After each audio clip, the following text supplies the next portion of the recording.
À Nazareth, la langue française n'est pas un moyen de communiquer, c'est un mode de vie, une culture, un culte, une manière d'être, une signature. Nazareth a été fondée en France. C'est intrinsèque, c'est génétique, ça fait partie de notre identité.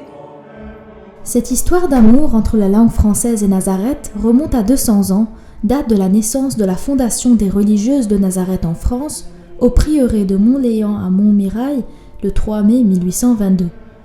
Nazareth se promet dès lors de parer aux ruines morales de la Révolution française et d'éduquer les filles de bonne famille. Ce n'est qu'en 1868 que la nouvelle supérieure de la fondation, mère Pauline de Vaux, inaugure sa première maison à Beyrouth, à la demande du patriarche Velerga.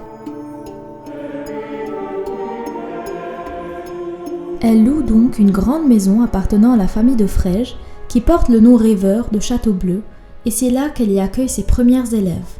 Puis, en 1877, la charmante structure en forme de U s'élèvera enfin sur la colline Saint-Georges. Et cette éducation à la française apporte beaucoup à nos jeunes.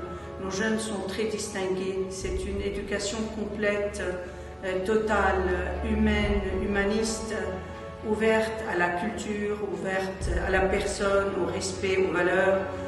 Parmi ces jeunes filles distinguées, Neila Gebron Twaini, petite fille de Nadia Twaini et aussi arrière-petite-fille de Gebron Twaini, fondateur du journal El Nahar en 1933, Neila est née à Echrafillé en 1982. Ancienne de Nazareth, elle poursuit des études de journalisme à l'université libanaise, puis obtient une maîtrise de la faculté Jean Monnet à Paris.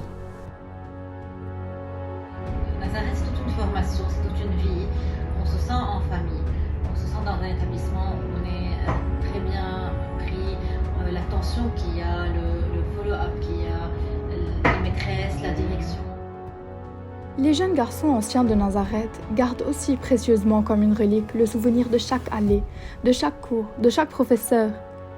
Ils ont beau partir, leurs pas les ramènent. Je considère que toutes ces expériences que j'ai vécues m'ont aidé à grandir en tant que personne et aussi à développer la personnalité que j'ai aujourd'hui. L'année prochaine, nous fêtons les 150 ans de Nazareth. Du haut de la colline, témoin du temps et des événements qui ont marqué notre pays, Nazareth continuera bien après nous encore à porter l'enseigne d'une francophonie déterminée à persister au sein d'un Moyen-Orient toujours en ébullition.